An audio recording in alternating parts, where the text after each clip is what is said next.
Hi guys, good afternoon. I appreciate you joining us.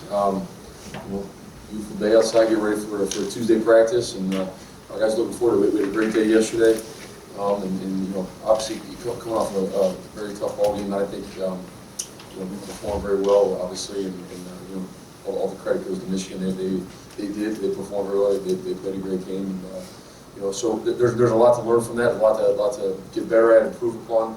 And we're just a team to do it. We're the right guys to do it. So it's all a work in progress, and we're going to continue on that road. Our guys have a great attitude about it.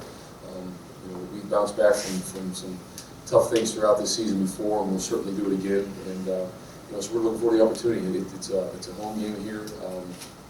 We anticipate a beautiful day, a great environment, a great crowd, and our guys are very excited for that opportunity. So we're certainly going to go out and play a great game, and just continue to work and improve both individually and as a team in all the areas where we need to do that. So with that, we'll go for questions.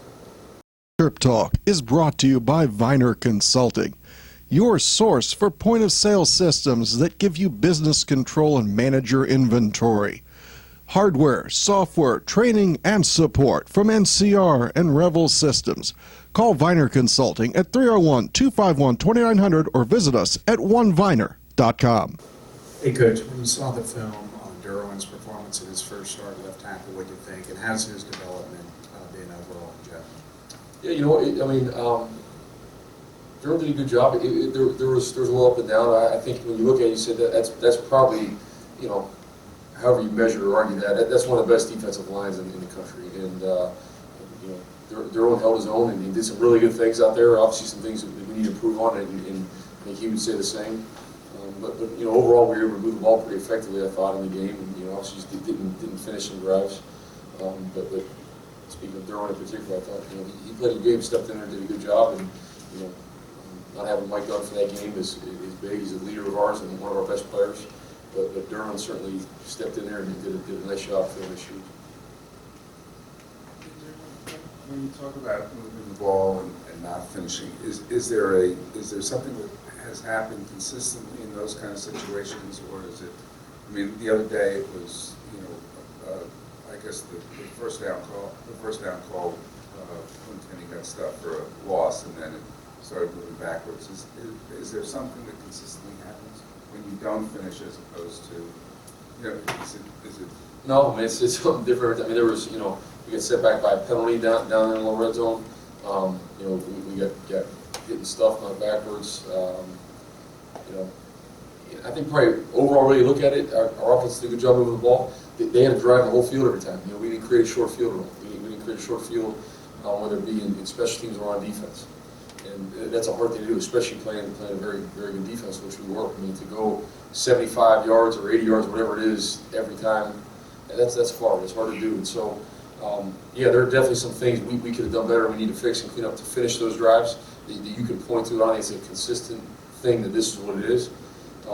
But at the same time, we've got to get a turnover. We got to create a short field in special teams. We got to get a stop and force a punt. We need to create a short field in the game, and that becomes really, really difficult. I think we're able to score. They're early. Maybe that changes the game a little bit. It got away from us quick, and I think then it was. Okay, now the game fell out of reach really fast on us. If we're able to get the ball in the end zone a couple times, maybe the whole thing becomes different. But that's any game. You point to that in any game and say, what could have happened. At the end of the day, that's what happened, and we got to improve it. Hi, Coach, right up the middle. Perry Hills, could you give us what did he practice? Has he been practicing? Could you give us what you can on his status for the game? Perry's, his day-to-day has been he's going through an injury that he's fighting through, doing a good job. He took another hit on it in the game. So that we just determine that day-to-day as we go. That really is. That's the real answer. I don't know. We'll see how he feels today. Obviously, today we really start our work week. We haven't been out there yet with him today. He's been good at fighting through it and practicing. He's been very effective too in games for us. And so that's the plan. We'll continue. We're certainly going to. I trust Perry. He'll tell you how he really feels, and we're not going to put him in harm's way if it's bad for him or our team. And then we'll make the best determination, based on that. But that's a day-to-day thing, and he's working hard at it. Hey, Coach, with Perry getting injured a couple times, and him being a senior, Have you guys, has the staff talked at all about maybe starting Jerome at any time going forward, even if Hills is healthy? No, if Perry's healthy, he's our quarterback. I mean, we're certainly going to play him. If he's capable and ready, he'll be the guy. Coach, J.T. Barrett, a kid who needs no introduction, but we'll give him one anyways. What really impresses you about his skill set as quarterback, and defensively, what kind of pressure does that put on your units? You know, obviously, you can tell how comfortable he is in their scheme and what they do. He's got command of the offense, command of the team.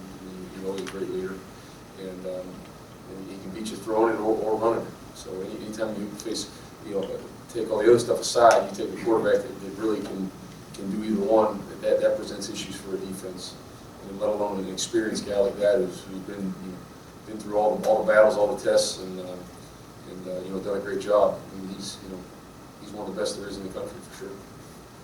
Coach, when you lose a game like that, does it just show you what you guys have to do to become competitive in a Big Ten?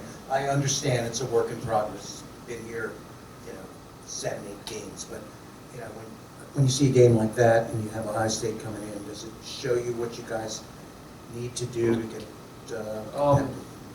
You know, I don't know. I mean, there's no real like eye-opening things right now. Be like, oh, we just discovered this. I mean, we have a pretty good handle on who we are and what we are, back in the spring.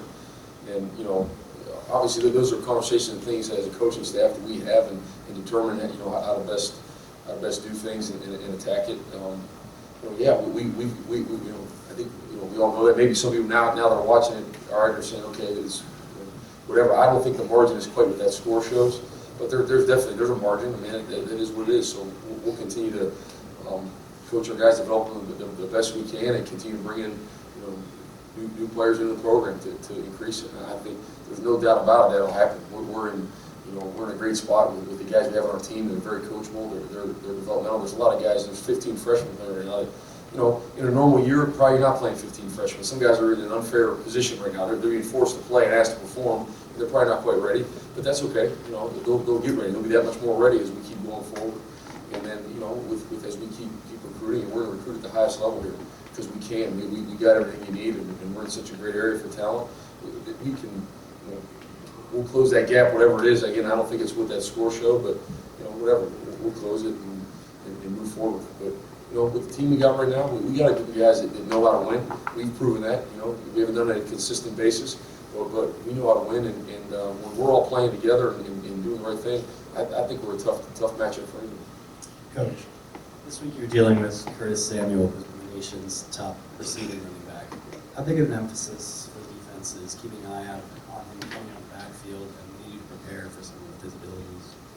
Yeah, he's as good as there is out there. He's very versatile. He plays lines of receiver, running back, and then motions to either one as well. And they do a good job of finding ways of getting the ball, new ways, creative ways of getting him the ball.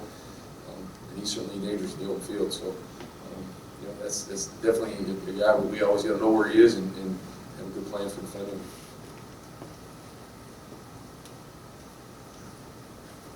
I know during the season, coaches don't talk a lot to each other, but how often do you talk to Urban, over, as you were getting ready for this job, how much did you use him for his insight, for his experience?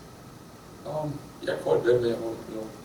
You're right, during the season, we don't want to talk too much, especially now we're in the same conference and all that. But yeah, I talked to him pretty frequently, or several times, leading up to this and all that. And, he's a friend and obviously a good guy to seek advice from within the profession. Just to follow up, did he give you any specific piece of advice going into your first job that stood out, that sort of resonated? The best piece of advice he told me was, do not tell the media what I tell you. Yeah, I mean, I don't know, you know what I mean? Yeah, a lot of good advice. I mean, that was, he's the first guy I ever worked for as a graduate assistant coach, and then hooked up with again at Florida at a later date, and I've learned a ton from him. And so he's been very, very good to me that way, and I'm very thankful for our relationship and our friendship.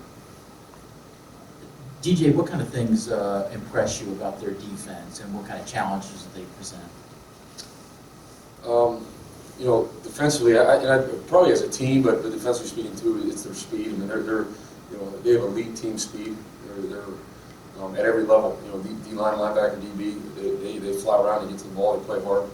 You know, you can tell, and I know firsthand, they're a well-coached team. You know, they play fundamentally sound, and you know, they're fast. They can make up for mistakes that may happen or misfit or whatever because of the speed they have. So. And that's the biggest thing for us to understand is you know, that's what their personnel is built around. Coach, you had mentioned that everyone may be a little stunned, maybe couldn't regroup from getting hit in the mouth so early, and that's not the first time it's happened this season. So how do you teach them to get over that when it's become kind of a pattern of happening? I don't know about a pattern. I mean, that was, you know, that was a game I think won in itself from this year. I don't see that as a pattern at all. I think you know what happened. I think it's happened to every team at some point. You learn from it. You know, when you got a lot of young guys playing, that they learn experience, and just coaching, pointing out, and talking about it, and getting back to work. You know, those are things. There's no magical formula. There's no like say this to them and that happens. It's just get back to work and learn from everything. And you know.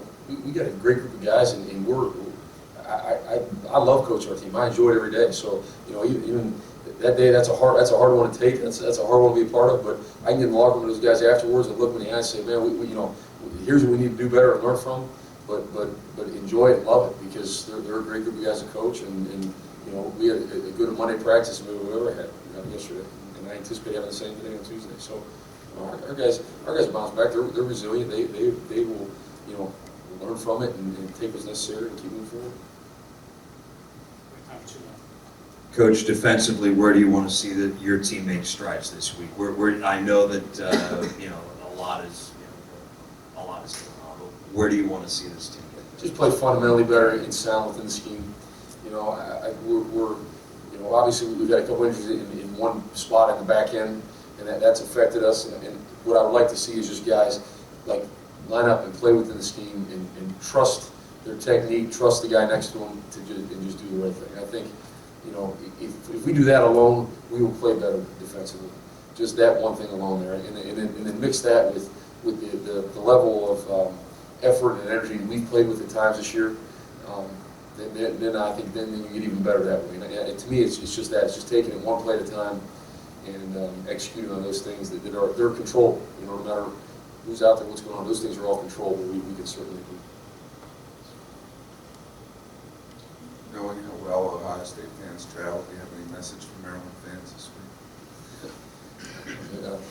I know our fans, they've done a great job supporting us here at home, and they'll show up this week, and I'm sure it'll be a great crowd, great environment. Thanks. We hit Terminus!